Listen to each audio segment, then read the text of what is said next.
Good morning, everybody. Let's get started with the Finance and Administrative Committee. So why don't we begin with the roll call? Chairman DiCarlo, because we have some trustees who are participating remotely by Zoom, I'm going to run through a series of questions before calling the roll. Additionally, because we do have trustees who are participating remotely, should any votes be taken today, they must be taken by a roll call vote.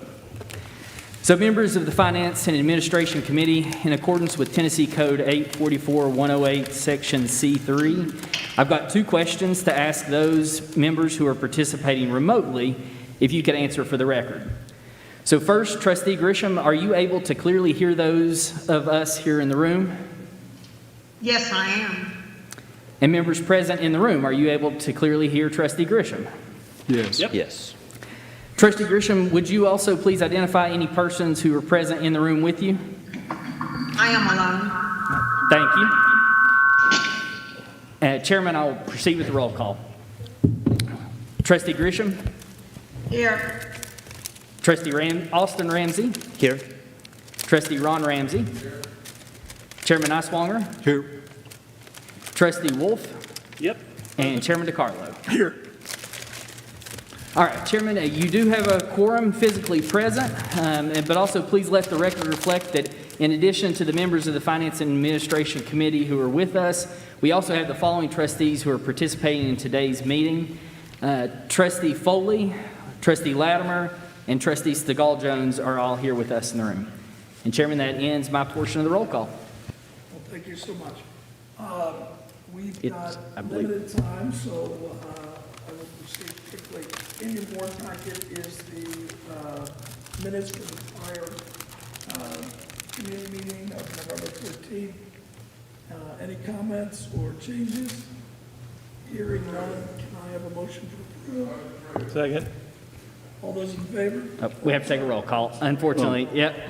Sorry about that. Trustee Grisham, Here. did you approve the motion for the minutes? I'm sorry. Thank you. Whatever. Trustee Ron Ramsey? Aye. Trustee Niswonger? Aye. Trustee Wolf? Aye. And Trustee DiCarlo? The second Excuse me. The second item on the agenda, and this is where we'll need Dr. King. Dr. King, would you take us through the rate increases for housing and food services, please? Yes. The first item on my part of the agenda is the approval of the housing meal plan rates for 2022. And I appreciate being here with the board members and Chairman DiCarlo to do this presentation. There were no increases passed for students last year, the current year that we're in, FY21. Housing went to single occupancy, and food service modified their contract terms to continue to provide students with services in a safe manner. For FY22, housing proposes increases of 1.9 to 2%, and rates for meal plans will increase an average of 3.28%, which is our contractual agreement, and it's based on the Consumer Price Index meals away from home. I do want you to know that we did a survey of food service cost, and our costs are the lowest in East Tennessee. They're actually the lowest of any public school in the state of Tennessee, all the way to Memphis. Memphis has a lower rate than we do. I'm not sure why, but ours is the lowest, and even with this cost increase, our food service will still be the lowest price in East Tennessee. These rates for housing will be marketed after they're approved by the board. That's why we're coming to this meeting for the approval. And with that, can I have a motion for approval, please? So moved. We'll take the roll. Yep, roll call vote. Trustee Grisham? Aye. Trustee Ron Ramsey? Aye. Trustee Scott Niswonger? Trustee Kelly Wolf? Aye. And Chairman DiCarlo? Aye. And before we go on to the next agenda item, I want to remind all the committee members that we have a committee meeting scheduled on March 26th at 10 a.m. I just want to make sure that's on your calendar. With that, Dr. King, can you take us through? Dr. King's going to take us through about 6 different items, I believe. So I'm not going to introduce each item. If you would kind of show us where we are. I don't think we need approvals, but you're going to take us through different items. Yes, sir. The next item is on pages 10 and 11 of your committee agenda, and this is a discussion about the salary pools for fiscal year 22. The governor's budget was released on February the 8th. His proposed budget included funding for salary increases in a 2-step process. The first pool of funds is for an increase effective January 1, 2021. There is no funding for this pool at this time. It will have to be approved through a supplemental appropriation. We will not allocate any funding for that retroactive increase until such time as a supplemental appropriation is approved and we have received our notice. The second pool is for an FY22 increase, and it is included in the governor's proposed budget.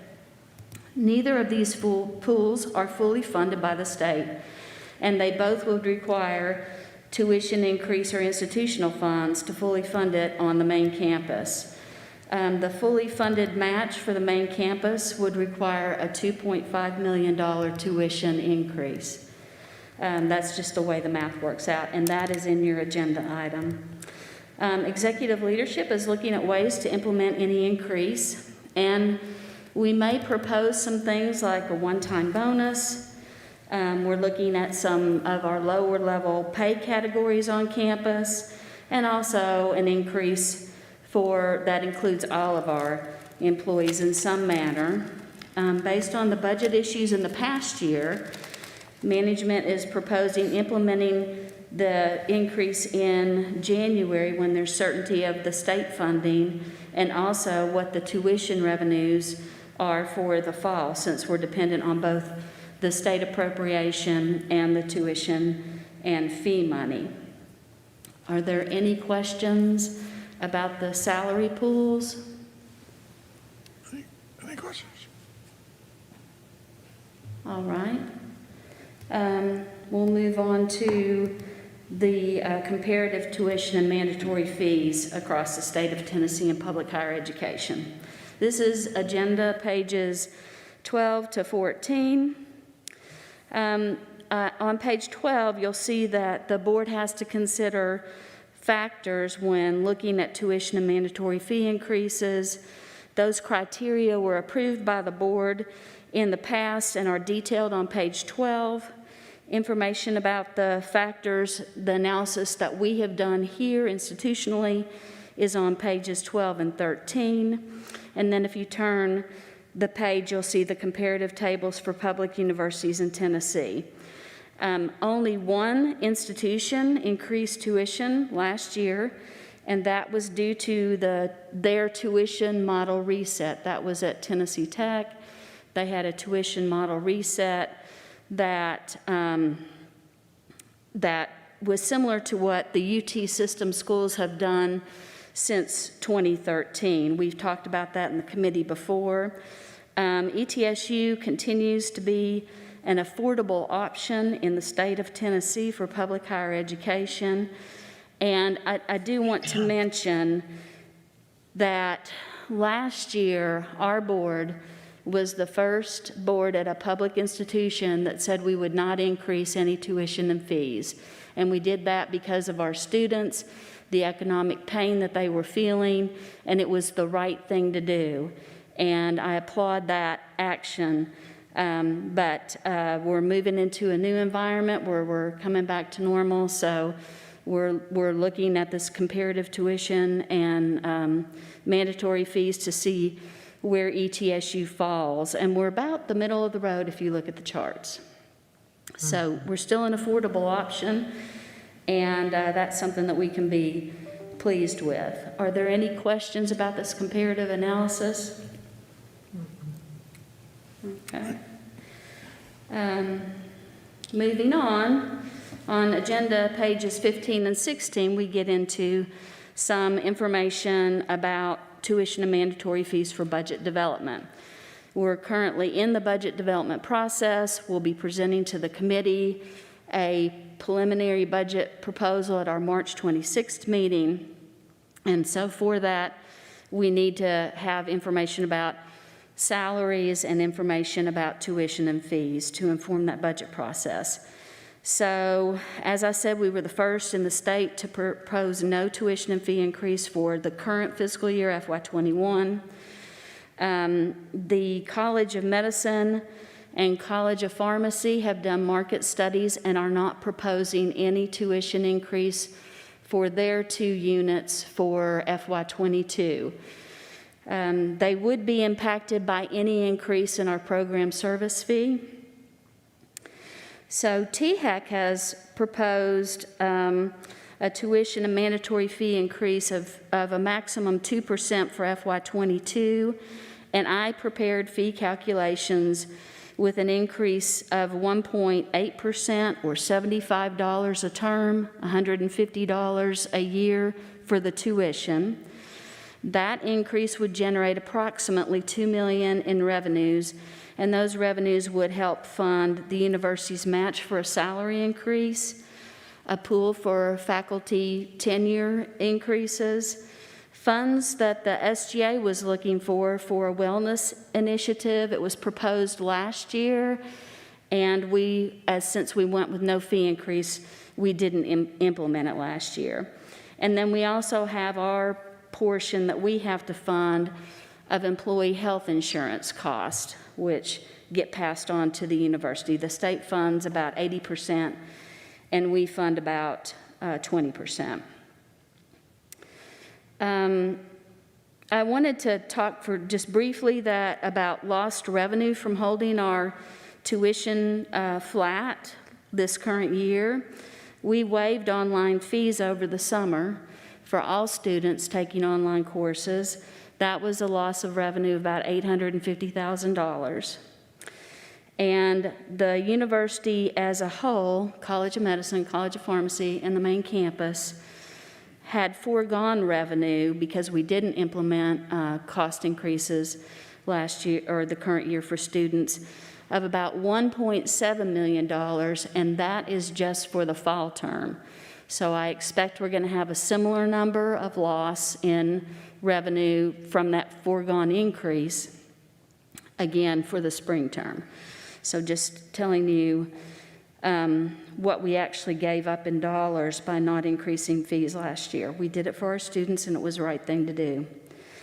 We're looking at a possible 1.72% increase in program service fees that could generate almost $400,000, and it would be used to fund student activity events, which the SGA also had proposed, and then an additional technology fee increase that increases our bandwidth, storage, and maintenance for our equipment on campus that supports the technology. So, as you are aware, all fee increases are contingent on the passage of the governor's budget, and also they're contingent on the THEC approval of the limits on tuition and fees. Are there any questions about tuition and fee proposals? My only concern is, we're in a period of time where these increases, these zeros and these small percents, but if inflation rears its ugly head, will we be in a position to adjust to the impact of inflation? My answer would be, I'm afraid we lag on that because what they're using, what THEC is using when they're preparing the proposals for the government, for the state government, is the CPI, and they used a 1.4% for the budget that they prepared.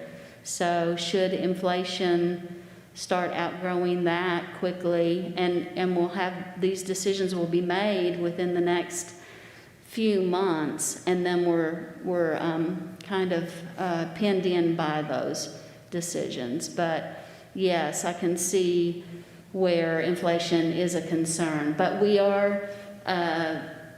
have to follow the THEC binding limits. We're not allowed to go outside of those. We have discussed in this committee before that the only way to get outside of that realm is to do a tuition reset, which is what UTK did in 13, and then UT Martin did it, and then UTC did it, and then Tennessee Tech did it. Tennessee Tech did it this past fall. When's the last time we did a tuition reset? We have never really done one because before we severed from TBR, it was determined at that level what the fees were going to be. And I'm not really aware of anyone outside of the UT system, anybody in the old TBR system that really did a reset. For a long time, if you go back in the history of tuition and fees, you'll see where what we call the LGIs, were all priced at the same level, which is really kind of incredulous because they have different costs based on the programming of each institution, and the region that you're in. So those are some of the factors. Okay, thank you. Any other questions? Not seeing any. We'll move on to the composite financial index. This was presented at your last committee meeting in detail, so I'm not planning on going in detail. There are details in the notes on page 17 and 18 that explain each individual index.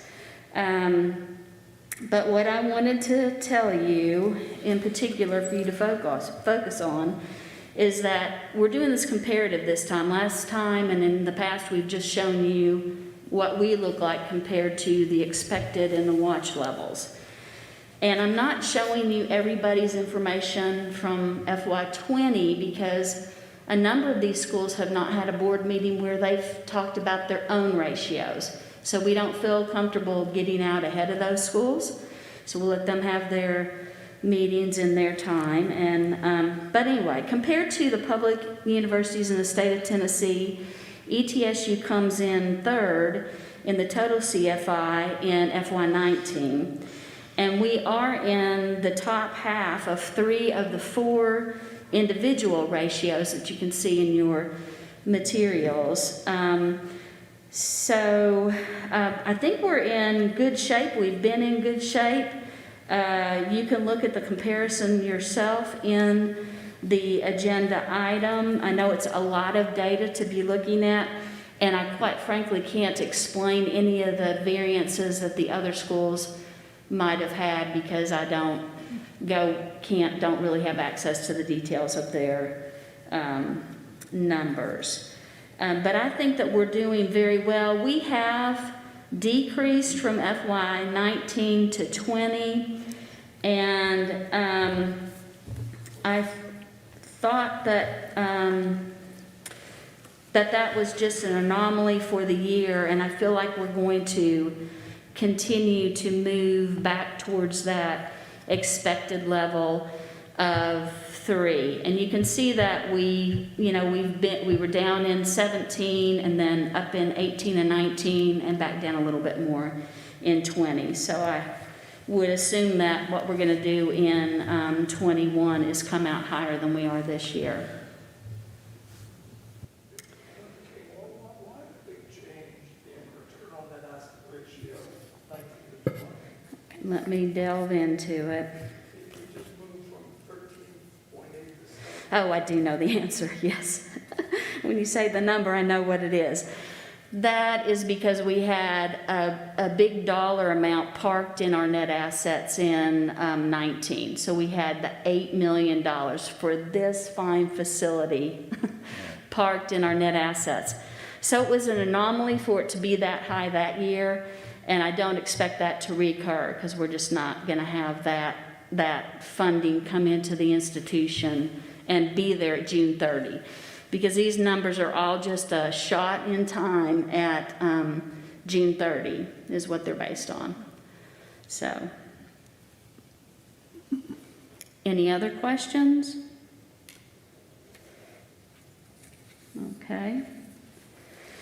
A new item that we prepared for this report that we plan on having at each meeting is a quarterly financial update. So this is your agenda item on page 19 through 22. And I've got a couple of slides for it. We asked the other schools what they were doing about a quarterly financial update. And we only found one school that was doing it, and that would be the University of Tennessee. They're presenting it as a system. So they're our friends, and they sent us their agenda item and what it looked like. So we have basically replicated what they're doing in their presentations for you today. The one thing that we didn't go in as much depth as they do is their auxiliary units, but their auxiliary units are much broader and deeper than ours. And we know what the important auxiliary units are, not that they aren't all important. We know the high dollar ones, and we'll talk about those. So we modeled our reports after theirs, and what you'll find throughout the report is that the changes in revenues and expenditures that are shown year to year in this report, we addressed already, because what we did was we aligned our revenues and expenditures to what the reality was going to be, and we brought that before you in November, which was our October revised budget, which you approved. And you remember that we had to write down our revenues by about $7 million, and that individual units across campus also wrote down their expenditure budgets by about $7 million. And the only thing that happened in October, which always happens in October, is that we carried forward fund balances and student fee monies and put that in the expenditure budgets so that it was readily expendable. So we did all that in October. So it warms my heart to know that we've done the work. We did the work. Jeremy Ross and Mike Hoff led a team to work on those budget reductions to get our expenditure budget in line with the revenue budget as we do it. And so thank goodness we have done that. Some of the things I noted was on page 21, you'll see the restricted funds, the grants and contracts, that they were up in FY20, and I think that is just the recognition of the CARES funds that were received from the federal government, and we booked those as a receivable, as we should have. That wasn't expended, the unexpended portion. We booked that for June 30th because it was a known entity at that point in time. So the CARES Act funds have impacted that. And so you might ask about the CRISA funds that were due to receive, that the federal government enacted in late December. Well, we have not recognized the CRISA funds in this report. The action by the federal government took place while we were out for winter break, and so we have not booked those entries yet. Those should show up in your next quarterly report. They weren't actually, the money wasn't actually authorized through the federal government at 12/31/2020. If you see on page 22, that's got our all operating funds view. It includes unrestricted state funds, the restricted grants and contracts, and our self-supporting auxiliaries. And you'll see that almost all revenue categories are down. And you will see that all natural classifications of expenses are down, and that most of the functional classifications of expenses are down. And when you look at this report, you're going to realize that our auxiliaries units have taken the hardest hit of any unit on campus. But the auxiliary units also stand to benefit from the CRISA funds when those are received and booked. Once we know what the guidelines are for the use of those funds, we do know that they can help us with revenue losses. And auxiliaries has experienced revenue losses. So we're hoping that we'll be able to support them with the CRISA funds once we put those in place. Are there any specific questions about the financials? What's the magnitude of the funds you're expecting? Okay, so the first flow of funds was $11 million. We received it before 6:30, or we received the authorization before 6:30. And it was split 50-50, $5.5 million for student emergency grants, which were pushed out on the student accounts, and then another $5.5 million for the institution. And we took $3.3 million of the institutional money and used it to pay back housing and food service for the refunds that they issued at the end of the academic year for students who got moved out of housing. So the next tranche of funds is again another $5.5 million for students that will go out as an emergency grant. And then we have about $12 million for the institution. So we're hoping that we can use calculations to verify our lost revenue for fall and spring to make use of those funds by booking the lost revenue against them. Because we have had substantial losses in revenue, which it's been outlined in the report that we submitted to the state Senate Finance, Ways and Means Committee. We outlined the losses that we've had in revenue. We've had losses in revenue from the waived online fees in the summer. We had losses in revenue because we forewent the tuition increase last year. And then we had losses because we had thought we were going to be down 100 students when we made our budget. And instead, we were down 474 students on the main campus. And so those are the things that are impacting.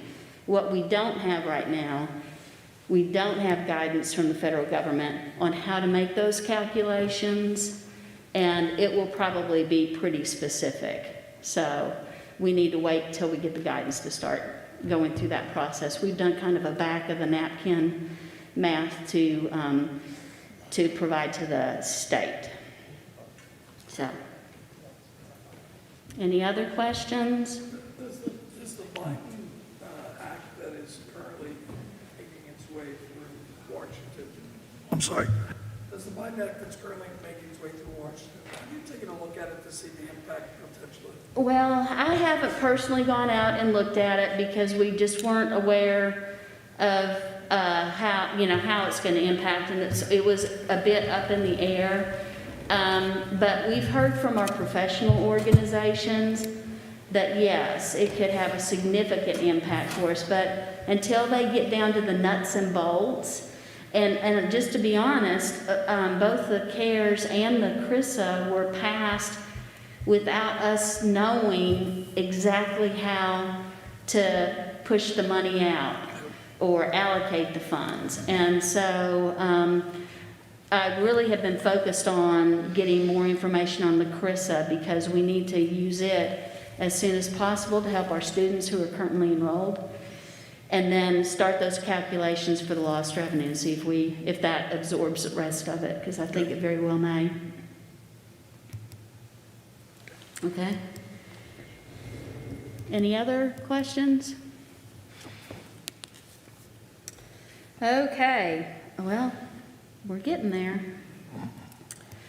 So the last agenda item was the quarterly reports over $250,000. We do this every meeting. This period is October to December of 2020. It's on pages 23 through 24 of your agenda items.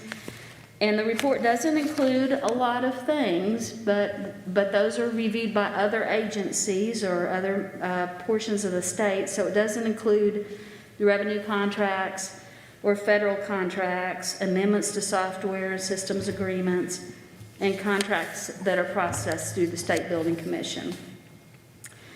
So we only have one item on the report this quarter, and that was for our contract for what we call in-house e-bucks, is our purchasing and accounts payable system that is used campus-wide.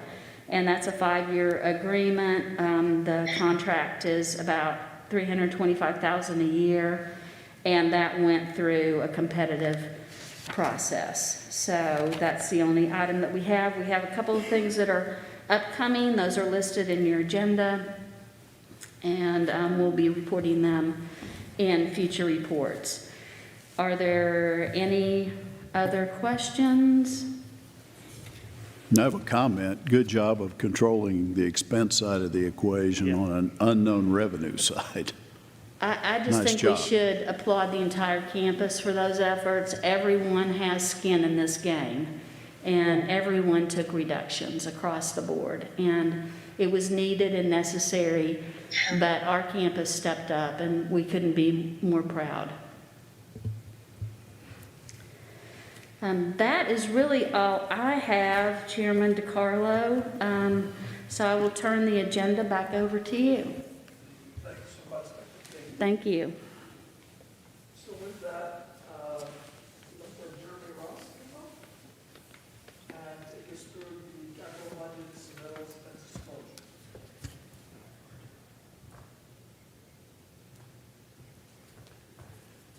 disclosure. Okay, let me find it here.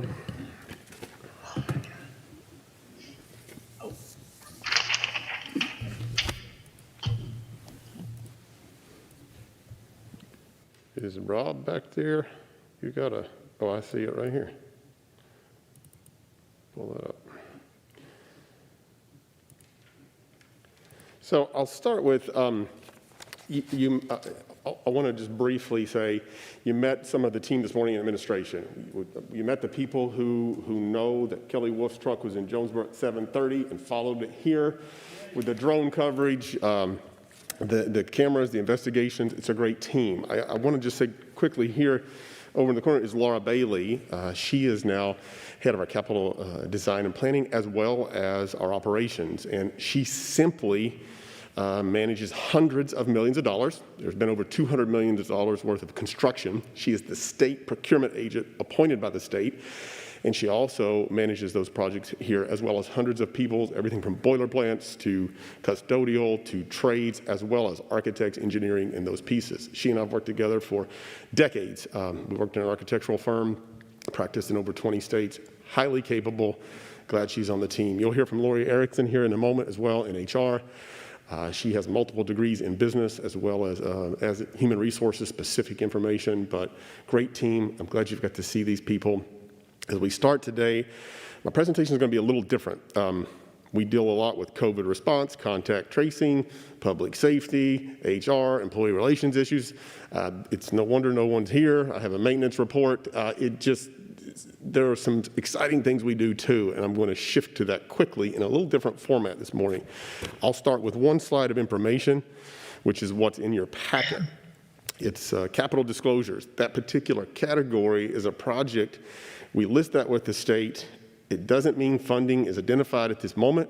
It doesn't mean that there is a design for it at the moment. They're disclosed as projects to meet needs of our master plan. And you can see them there, anything from a $2 million renovation for admissions to a $25 million renovation in addition onto our College of Business. Dr. Depew really wants to make some progress there in some of his growing programs, and you see some other projects disclosed as well. Those are this year's disclosed projects. They add on to the ones we've disclosed in previous years. Capital maintenance, I'll point you to the $11.3 million. We were expecting $8 million. There's a formula base at the state, and essentially they found another pool of money. So we're at 11.3 in lieu of 8 million. Those are the categories. We have a 5-year plan that we follow. Those are the priorities for this year. The last one is probably the most interesting. It's one we've been talking about for some time. It's a Capitol building. It's almost $52 million, center of campus. It's a new academic building. And to the right, I listed for you the THEC capital outlay recommendations. So these were the first 9. You see that we're at number 5. In red, I highlighted the ones that were mentioned in the governor's state of the state as funding. So 1 through 4, 7, and 9. So I'm sure that's worth conversation. If you want to talk about that later, we can. I'll probably defer to Lieutenant Governor Ramsey in his former position on why that is. But I do want to shift gears. he would know why, more so than me, Chairman Nussbaum. Why 5 is there and 7 and 9, I'll let him answer that. He would know. I'm going to skip over orthotics and prosthetics because that was covered this morning. I will say Dean Don Samples is a very high-performing person, and he explains these in a very intelligent manner. But I would think manufacturing plant, saws, the type of interprofessional education they're going to have there is astounding. And for $4 million to have this with PT, with family medicine, wow. I mean, it's, I see Dr. Latimer shaking her head. She knows. It's one of maybe 12 programs, the prosthetics, but I'll skip through that. I want to move to Lamb Hall. It's a $23 million renovation. This will help public health as well as Dr. Samples, Dr. Wyckoff, their programs. This is just a rendering of the entrance. You can see some of the sensitivity there. If you look behind the glass, you see the pediments, the stone pediments. The entry is protected. You see the balconies up above. It's a very nice way to retrofit a new building. This is what the entrance would look like when you come inside. And from here, this is the Capitol building we submitted, $52 million. It will not look like this. I just promise you, it will not look like this. This is more diagrammatic, but we talked about arcology a year ago, about interior, exterior coming together. It's just highlighting a point. As you get to these, a couple of quotes. One is the Vice Chancellor at UC San Diego. We're going to have to change, and so are our buildings. That was in the Chronicle just a couple of weeks ago. And when we come out of COVID-19, that's an entire discussion. What will space be like? Students are Zooming from pajamas, that they miss engagement. We've learned we can do things remotely. There's no reason to expect that our buildings or space will be the same. One of my favorite architects is Antonio Gaudí. He says, anything created by human beings is already in the great book of nature. It's the last quote I'll give you. But I've been influenced by his work a lot in Barcelona, Spain. Dr. Nolan and I traveled there about a decade ago.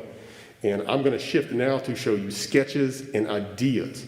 Normally, I bring to this group a list. These are the things we're going to do in the future, and this is what we've done.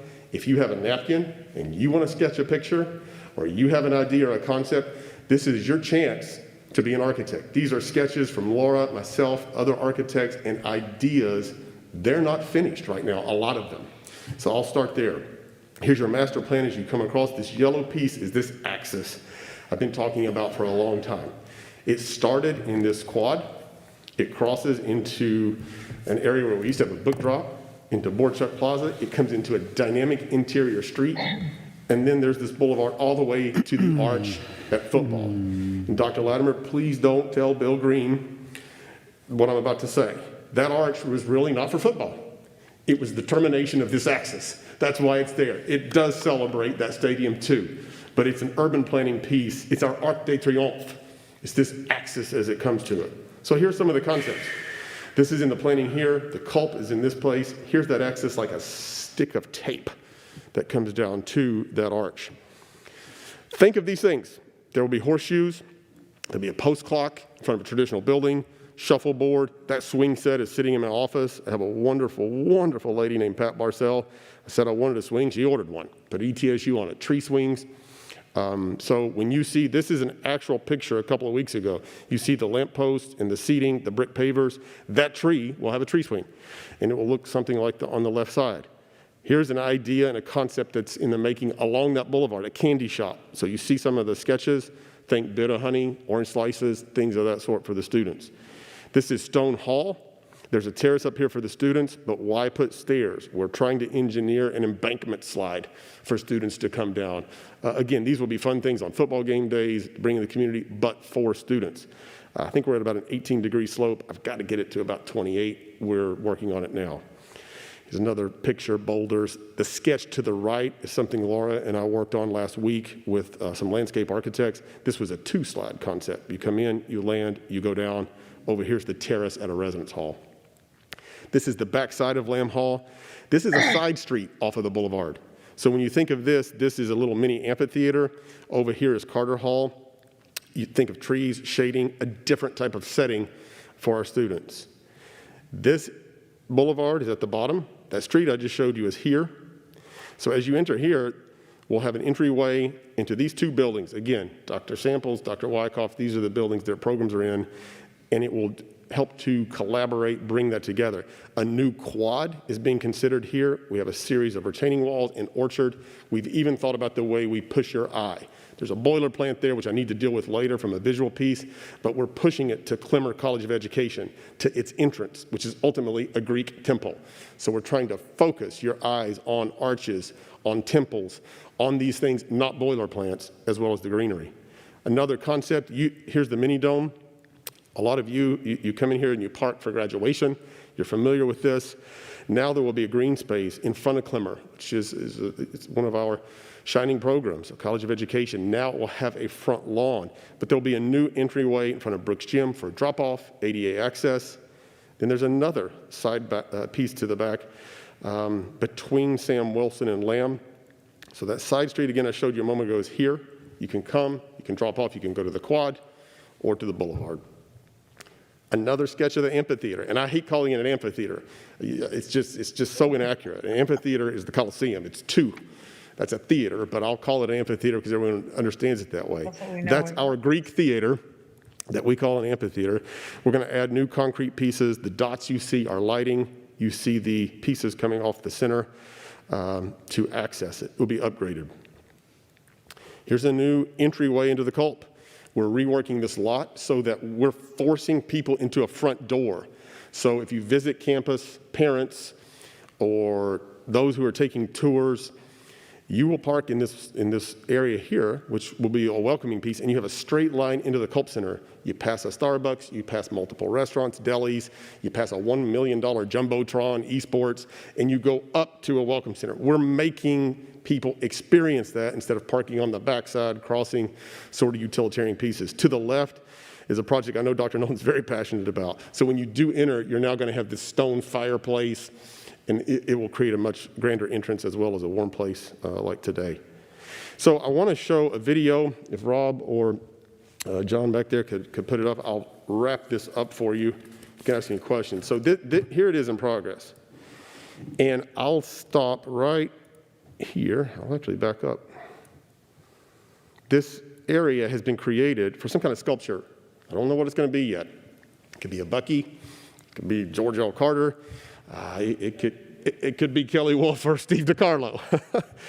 Yeah, I'm thinking that one won't happen. But here's the oldest residence hall on campus, Carter Hall. If you look into the plaza under construction, there's seating, there's shade, trees are being put in place. This was that embankment slide we're trying to engineer with boulders. I'll point out, as you start to move forward into this space, you begin to notice this piping. So you have a large hill. There's storm drainage to consider. That water has to come down. We're creating a bioswell at the bottom. So that's piping. It connects to our system. But a bioswell has multiple layers, silt, sand, gravel. So you can drain this water into this piping. Then you have vegetation on the top. It's environmentally sensitive, and it's beautiful. So again, you should see green hills. All of that is somewhat blown up right now will be green and beautiful. You'll have terraces up here at this residence hall as you go along. As we start to turn the corner, I will say I'm more than excited about this. I'm also a little nervous. I blew up the center of campus, or Laura and I did, and we really probably need to get it back together pretty soon. Maybe having less density on campus has helped us. This area here where it's tiered, I will say everything to the left up to the hill will be green. But think of Times Square. Think of Times Square super steps. Theaters, students will sit there. You see some of the brick pavings that start to move along. And that candy shop I was talking to you about, it's being proposed right here. So you'll sit here. We have outdoor wireless. Karen King is installed.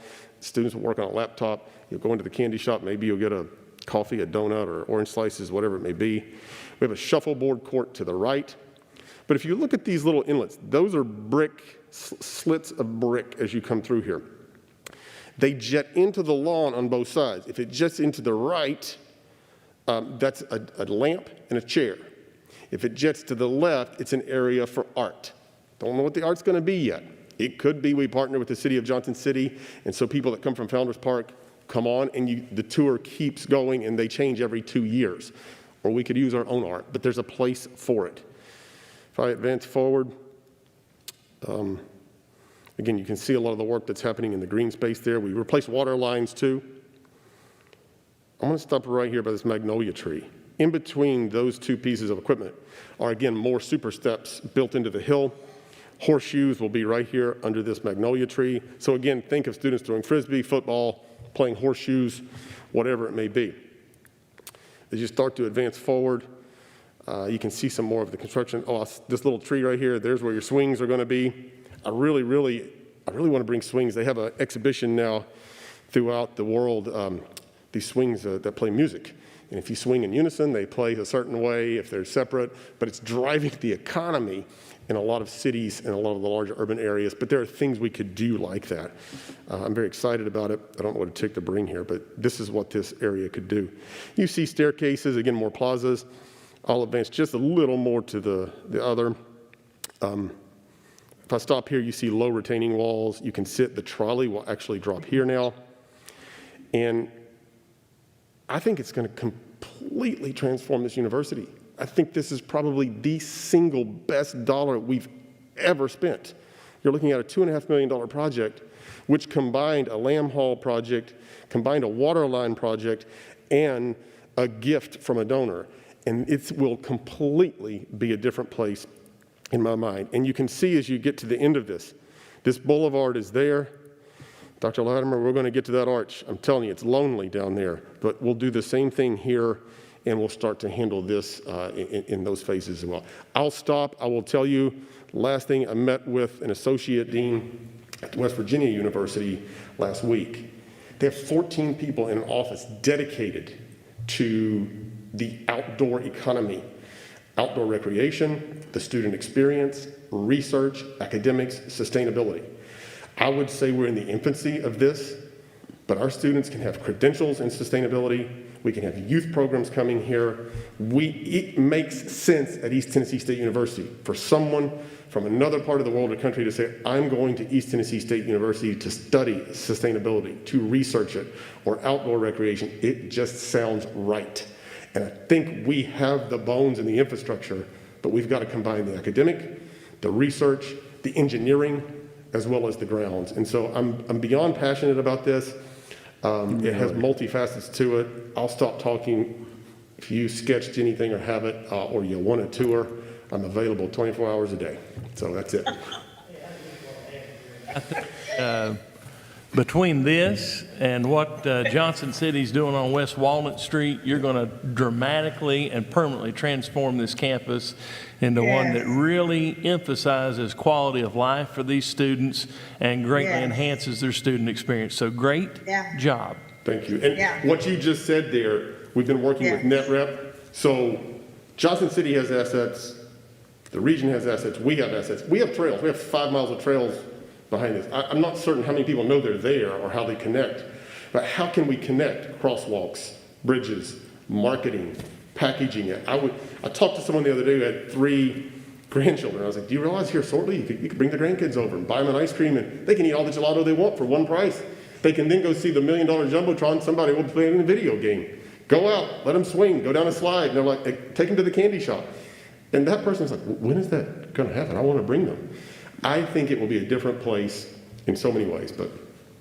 Jeremy, I have a question, and this may be being done, but has there been any talk about connecting the Tweetsie Trail to ETSU and then taking the Tweetsie Trail to the downtown venues so that after football games, we go and support our local economy down there safely with the kids being able to ride their bikes on the Tweetsie Trail to get back and forth?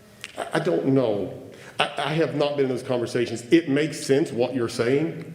And it probably makes more sense, again, is it in a brochure? Is it online? Here's things to do. Here's how it connects.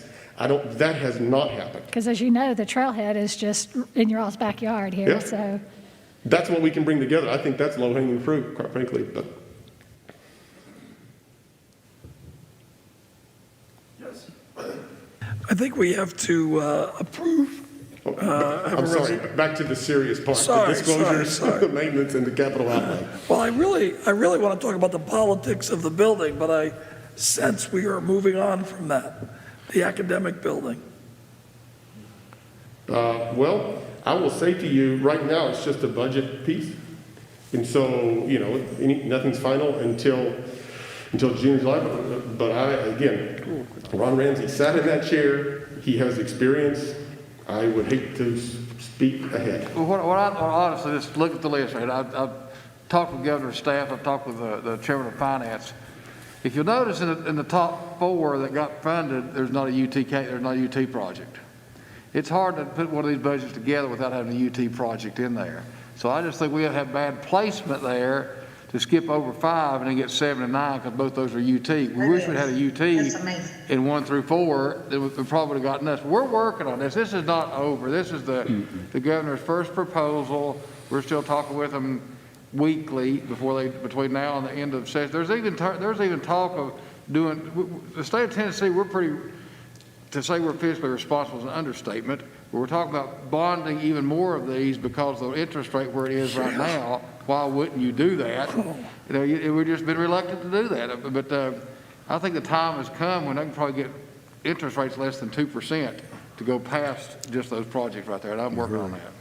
That just happened in our county with the school. I mean, again, 1.75% was the interest rate, and the American Institute of Architects Association has calculated it. If they bonded them all now, as opposed to over a 3-year period, it could represent up to a $200 million savings for the state. So that piece is being discussed. It's quite possible. And it also is possible to add another project based on these funding pieces. I went to Nashville the next day after this. I called Ron Ramsey. He was on his way to Nashville, and he had a meeting at a gas station, and then he had official ones down there. So Dr. Nolan as well made presentations that we're trying. I don't know if I'm making progress or making people mad, but Kelly Wolf has promised me a truck and a shovel to work for him if it goes bad. Thank you, Kelly. So we need a motion to approve the capital outlay. Second, take the roll, please. All right, we'll Nathan. take a roll call vote. Trustee Grisham, Aye. Trustee Ron Ramsey, Aye. Trustee Nasswanger, Aye. Trustee Wolf, and Chairman DeCarlo. Aye. Jeremy, thank you so much. Thank you, appreciate it. Fabulous. So with that, we'll move to our last item on the agenda.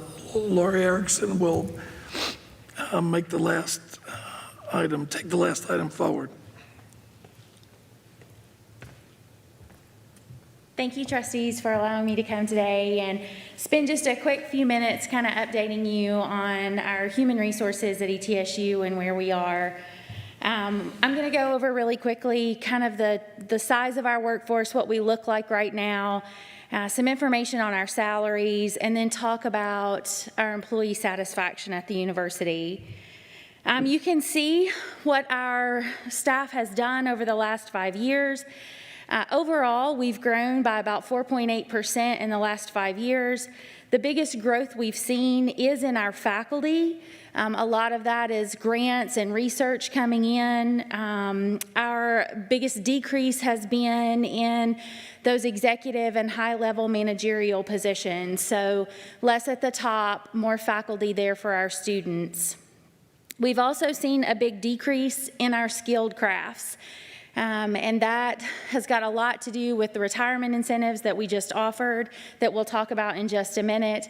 But also some of that has to do with the difficulty we have in recruiting in the skilled crafts area because, they're worth a lot of money in the market right now and we're having trouble meeting that standard. Our faculty right now, our tenured faculty have gone up about 14.7% in the last 5 years. Overall, 7%. So this only includes our tenure and tenure track. We're not looking as much at our clinical track and our research track faculty, which have seen some big increases. You can see that overall, the majority of our budgets are spent on salaries and benefits for the university, 65% of our budget, with the other 34% in our operating budgets. We looked at this a couple of years ago when I came to present where we are in relation to the peers. We are still toward the bottom of this chart for our faculty salaries, but we've made significant changes. So our increase in salaries has gone up 8.63% over the last several years. You can see that some of our peers have gone up much more substantially, but we're working on getting there, on getting our faculty salaries where they need to be. We're doing a little better on our staff side. Of all of our peers, we are in second place for how much increase we've seen in their salaries. So our staff are moving closer to their peers in their target. There's not a tremendous difference between Florida Atlantic and Georgia Southern in those staff salaries. So we're all coming closer together there. In 2020, we contracted with Gallagher to do a total compensation study for the university. They looked at 491 distinct jobs at the university. A lot of those were faculty, but those also included all of our staff jobs. Our biggest findings, our biggest takeaway is that generally our teaching faculty are about 17.3% from the market median. Administration and staff are about 9% from the market median. They did make a proposal to move the university from 2 distinct salary ranges, one for administration and professional and one for support staff, to one large salary table that would have more levels, a little more flexibility. It's around $7.5 million to implement that new compensation structure, and it would impact about 1,700 employees on campus.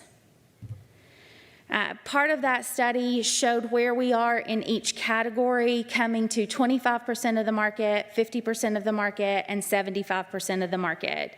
So as you can see in areas like our clinical track faculty, which is a lot of our medical and nursing clinical faculty, we're well ahead of the market at the 25th percentile there.